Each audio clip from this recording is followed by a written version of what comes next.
Suggeda Viva, voyage à travers la société corse avec Maria Lanfranchi. Bonjour et bienvenue, bonjour à vous toutes et à vous tous. C'est un nouvel invité cette semaine, Jean-François Casalta, bonjour. Bonjour Maria, bonjour à tous les auditeurs.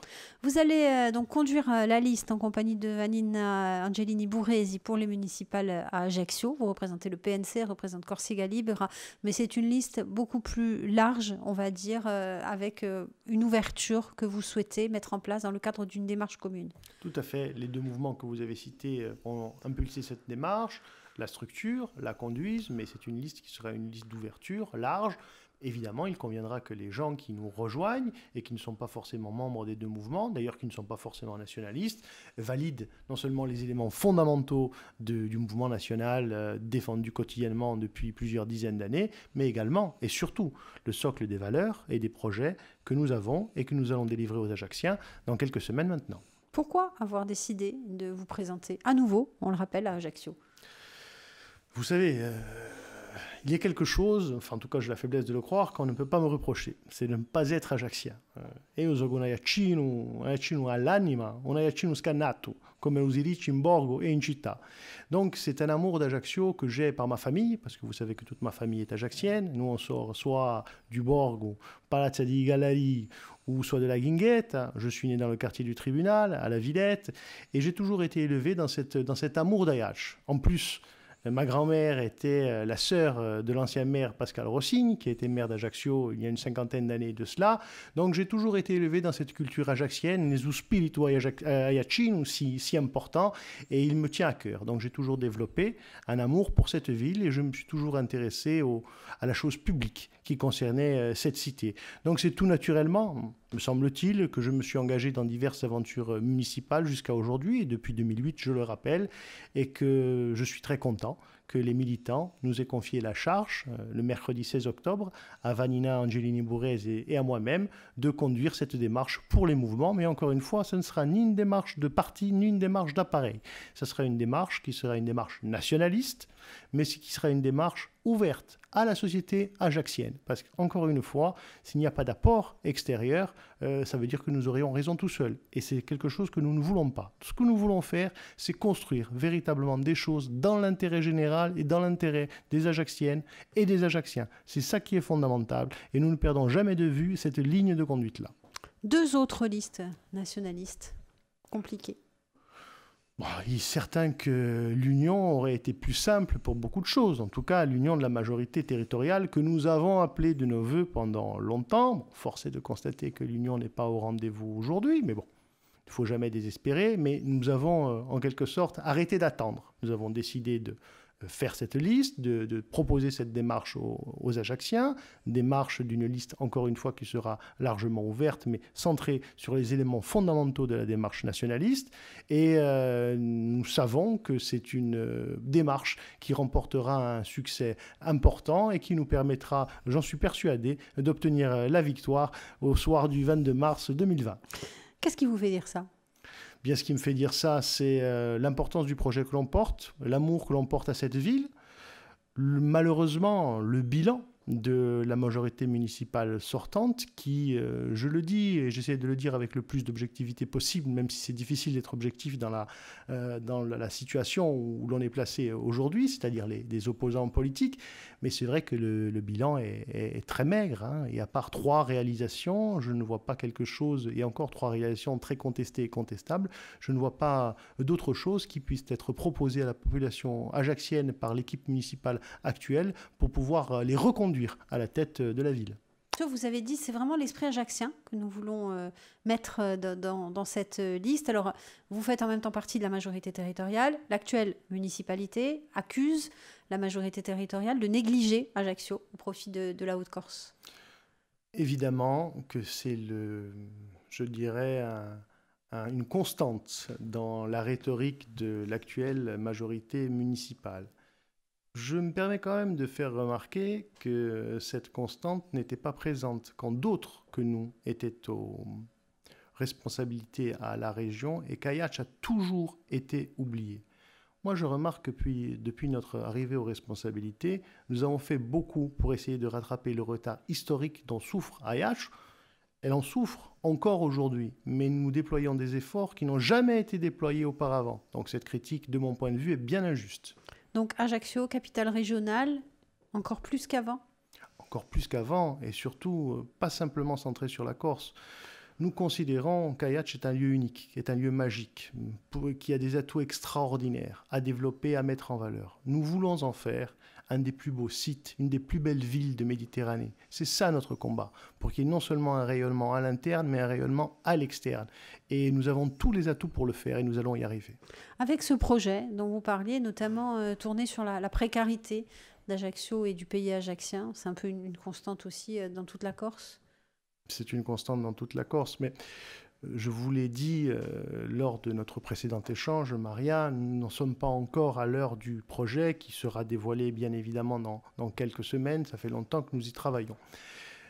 Ce projet, avant tout, nous ne voulons pas qu'il soit une sorte de liste ou d'inventaire où on va décliner en 10, 15, 20 points les choses prioritaires à faire pour Ajaccio.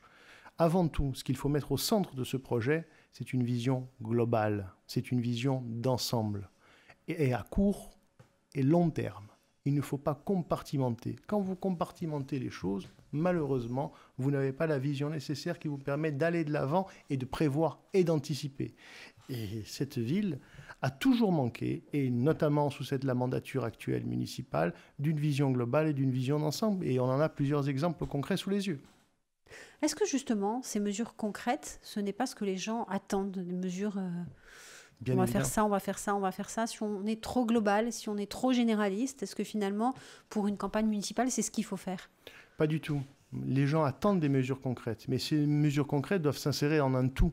Sinon, par exemple, si vous allez concevoir la réalisation d'un bâtiment public et que ce bâtiment public, vous n'avez pas pensé en amont l'accès qui va permettre d'y mener. Vous faites une action concrète, mais vous ne pensez pas à la réalisation pleine et entière de votre projet. Et on en a des exemples longtemps sur Ajaccio. Quand vous pensez à faire, par exemple, un téléphérique qui va relier Saint-Joseph aux Stylettes, mais que vous ne prévoyez pas en amont l'insertion de ce projet dans le projet capital qui est le projet du front de baie dont personne ne parle ou très peu ou dont très peu se préoccupe, encore une fois, vous manquez l'essentiel. Donc des actions et des programmes concrets, oui, mais insérés dans une vision globale, dans une vision d'ensemble qui va prévoir le développement de cette ville à long et à moyen terme. C'est pour ça que vous voulez une ouverture, vous avez dit, vers la société civile aussi? Elle est nécessaire. Nous, on ne veut pas avoir raison tout seul. Hein. On n'a pas raison, on n'a jamais raison tout seul. Donc les points de vue différents qui peuvent nous être apportés, encore une fois, sur un socle commun. On ne veut surtout pas que cette liste soit une auberge espagnole, comme on nous le propose trop souvent. Nous voulons un socle nationaliste qui est un socle nationaliste fort, parce que cette liste, et je le répète, au-delà des partis, parce que nous ne voulons pas faire une démarche de parti ou une démarche d'appareil. Les partis ont constitué l'initiative de cette liste. Les nationalistes la structurent, la conduisent, mais il n'y a pas que des nationalistes. Il va y avoir des nationalistes qui ne sont pas encartés, qui ne se reconnaissent pas habituellement ni dans l'un ni dans l'autre des mouvements. Et il y aura aussi des gens qui ne sont pas nationalistes, mais qui vont se reconnaître dans le projet et dans la démarche que nous voulons porter. C'est ça qui est essentiel pour Ajaccio. 3 listes nationalistes, donc la vôtre, celle qui sera plutôt étiquetée FEM, et puis la liste de Corim Front. C'est pas une machine à perdre? Nous le regrettons, une machine à perdre. Nous verrons à l'issue du premier tour quelles seront les forces en présence et quels seront les scores qui auront été réalisés par les différentes listes, mais il est certain que l'union eût été préférable. Et d'ailleurs, nous l'avons appelé de nos voeux pendant de nombreux mois. Bon. Comme on ne peut pas forcer les choses, nous contentons de la situation actuelle, mais pour nous, les chances de victoire sont tout à fait possibles et tout à fait probables, malgré la division des listes nationalistes sur Ajaccio. La campagne a déjà commencé pour vous? Pour nous, la campagne a déjà commencé, pas la campagne officielle, mais la campagne a déjà commencé depuis longtemps.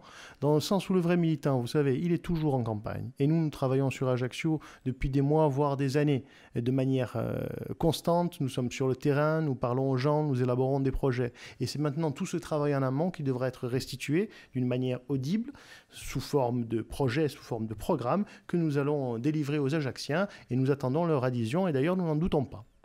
Donc vous allez demander leur avis aussi aux Ajacciennes et aux Ajacciens? Mais nous le faisons depuis des mois et depuis des années. Nous consultons dans tous les quartiers, dans le centre-ville, les commerçants. Nous essayons d'avoir une concertation la plus large possible pour justement faire nos projets. Et puis vous savez, les projets, les programmes, on n'en est pas à notre coup d'essai. Je rappelais mes dernières expériences municipales. Mais aujourd'hui, je pense qu'il faut faire quelque chose de nouveau, quelque chose d'axé beaucoup plus généralement. Je le disais lors de nos précédents échanges, je parlais de la vision globale qui est fondamentale, non seulement d'ailleurs à l'échelle de la ville, mais surtout à l'échelle de la CAPA. Parce qu'il faut analyser aujourd'hui les échanges qu'il peut y avoir entre territoires, entre l'urbain, entre le rural.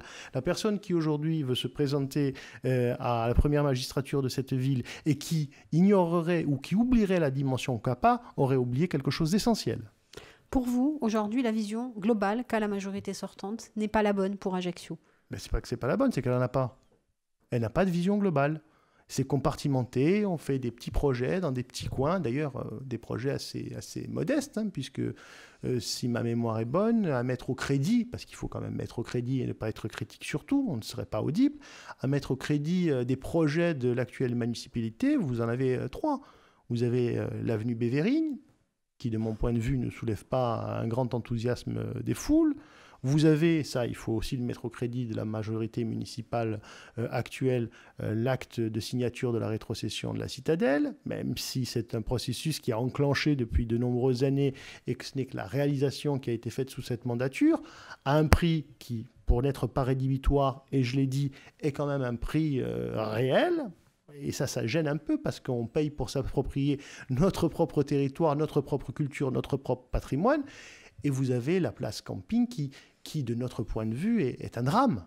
Est un drame sur le plan esthétique, mais ça, à la limite, les goûts et les couleurs. On n'est pas l'arbitre des élégances à la matière, mais surtout au plan financier.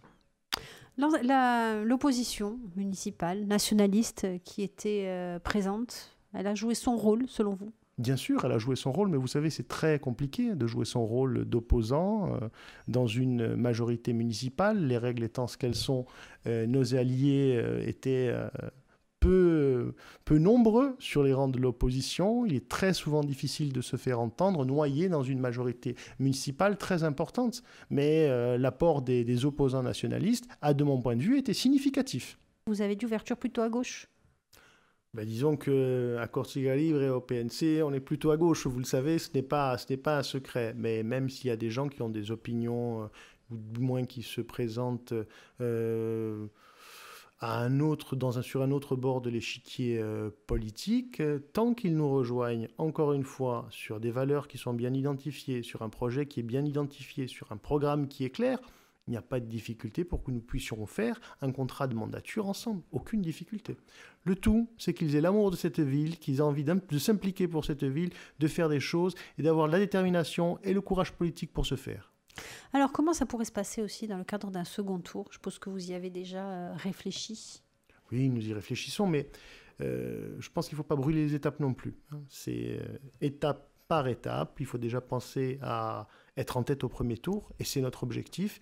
Et ensuite, au second tour, évidemment, il faudra, si nous sommes en tête, et c'est notre souhait, organiser un rassemblement le plus large possible, encore une fois sur un contrat de mandature qui sera extrêmement clair, pour pouvoir l'emporter au second. Sur les autres forces en présence, donc il y a la majorité sortante, il y a la liste qui est conduite par François Fillogne. Oui. Il y aura peut-être une liste de gauche, mais ça n'est pas sûr du tout. Puis il y a les 2 listes nationalistes. Et aujourd'hui, c'est vrai que la situation ajaccienne est peut-être un peu plus claire que celle des autres municipalités en Corse, mais le flou est quand même assez important. Les choses ne sont pas décantées. Je pense qu'il conviendra d'attendre pour savoir quelles sont exactement les forces en présence, pour pouvoir envisager des alliances probables ou pas au soir du premier tour, pour envisager le second de la manière la plus sereine possible. On a l'impression que jamais les municipales finalement n'ont été aussi compliquées pour la famille nationaliste que sur ce scrutin-là. On voit Porto Vecchio, on voit... Je n'ai pas le souvenir que les municipales de 2014 se soient passées d'une manière très simple. C'était pas un long fleuve tranquille, bien au contraire. Non, c'est vrai que ce sont des périodes de tension électorale, ou plusieurs paramètres qui rentrent en ligne de compte. Évidemment, et vous le savez, nous sommes des unionistes. Nous avons toujours appelé à l'union. Si l'union de la majorité territoriale avait été faite pour ces élections, nous pensons que ça aurait été extrêmement facile. Enfin, n'exagérons rien quand même, il ne faut pas se hausser du col, mais en tout cas beaucoup plus simple. Il est sûr que les défauts d'union constituent un caillou dans notre chaussure, mais c'est une difficulté que nous allons surmonter sans trop de difficultés justement. Qu'est-ce qui va se passer donc dans les prochaines semaines ? Comment vous allez construire cette campagne ? Et nous allons construire cette campagne de manière collective, avec les personnes qui collaborent, qui nous soutiennent, avec l'équipe de campagne, en consultant encore et encore les Ajacciens, bien que nous l'ayons fait depuis plusieurs mois, voire plusieurs années. Et nous allons construire notre projet, notre programme, des actions diverses et variées que nous avons déjà en tête, des réunions publiques dans tous les quartiers, une campagne qui se fera de manière traditionnelle, mais aussi avec des points qui seront des points innovants et que vous aurez le plaisir de découvrir dans quelques semaines. La liste est déjà actée ? Non, la liste n'est pas actée, même si nous avons une idée relativement précise des personnes qui pourraient la constituer, mais bien évidemment, il conviendra encore d'aller au contact de certaines personnes que nous trouvons très intéressantes et qui nous ont déjà fait part de leur désir de pouvoir, pourquoi pas, s'investir sur ce projet municipal. Et il y a évidemment encore un petit peu de travail à faire, mais c'est vrai que la structure essentielle, nous l'avons pratiquement en tête. Alors c'est forcément la cité impériale, c'est la capitale de la Corse. On va regarder de très près cette élection, même s'il se passe beaucoup d'autres choses à Bastia, à Porto Vecchio par exemple. Je le suppose, surtout que c'est aussi la plus grande ville de Corse. Sur le territoire de la Capa vivent entre 25 et 30% de la population de la Corse. Donc il est certain que ce sera une élection qui sera capitale et historique pour le mouvement national. Historique ? Bien, historique, parce que nous savons que, contrairement à Bastia, qui a pu être remporté en 2014, Ajaccio n'est jamais tombé dans l'escarcelle nationaliste et tous nos efforts vont converger vers ce point précis, vous vous en doutez, Maria. Vanina, donc Angelini Bourresi, votre seconde de liste, on a dit que ça sera plus un binôme, c'est comme ça que vous le percevez aussi ? Bien évidemment. Encore une fois, les hommes et les femmes sont importants. D'autant qu'il s'agit d'une élection municipale et on sait l'importance qu'on y attache. Mais pour nous, les idées, le collectif, l'équipe sont aussi importantes, sinon davantage. Donc ça sera vraiment, vous disiez, un projet collectif avec ces réunions de quartier aussi. La municipalité sortante qui a organisé certaines réunions de quartier auxquelles vous avez participé aussi. Oui, bien sûr, j'ai participé parce que c'est très important, pas à toutes, mais en tout cas, la majorité des réunions de quartier qui ont été organisées par la municipalité actuelle, par la majorité municipale actuelle, parce qu'il était important d'écouter le point de vue de la municipalité. Je n'étais pas souvent d'accord avec eux, ça ne vous étonnera pas, même s'il y avait des points qui pouvaient paraître intéressants. Mais ce n'était pas tellement dans les déclarations d'intention, c'est dans les réalisations que le bas blessait. Et en outre, il était important d'écouter le point de vue des Ajacciens. Mais nous-mêmes, nos propres formations politiques, ont organisé de très nombreuses réunions dans les quartiers pour prendre la température des gens qui y vivent. Et on voit que ces gens-là sont complètement oubliés, les territoires sont exclus de la vie de la cité, et c'est ce à quoi il faut remédier de la manière la plus rapide possible. Ça, c'est pas forcément propre à Ajaccio et à cette élection municipale. Beaucoup de gens se disent déçus du politique en général, bien sûr, déçus des élus. Bien sûr. C'est un mouvement de fond, malheureusement, qui n'est ni propre à Ajaccio, ni propre à la Corse, ni même propre à la France. On se défie des élus, on se défie de la démocratie représentative. Donc il faut tout faire pour essayer de se reconnecter le plus rapidement possible, le plus efficacement possible aux citoyens et rétablir ce lien de confiance qui aujourd'hui a été complètement dégradé. Et c'est vrai que ce n'est pas évident. Qu'est-ce que vous craignez le plus ? L'abstention ? Une campagne électorale rude du point de vue humain ? Je ne le crois pas. Je ne le crois pas parce que je pense que nous avons, alors peut-être allez-vous me considérer comme un béat ou comme un naïf, mais je crois que nous avons les uns et les autres la maturité pour essayer de mener une campagne digne et j'oserais même espérer avec un peu d'élégance, même si l'élégance en politique, on la voit rarement.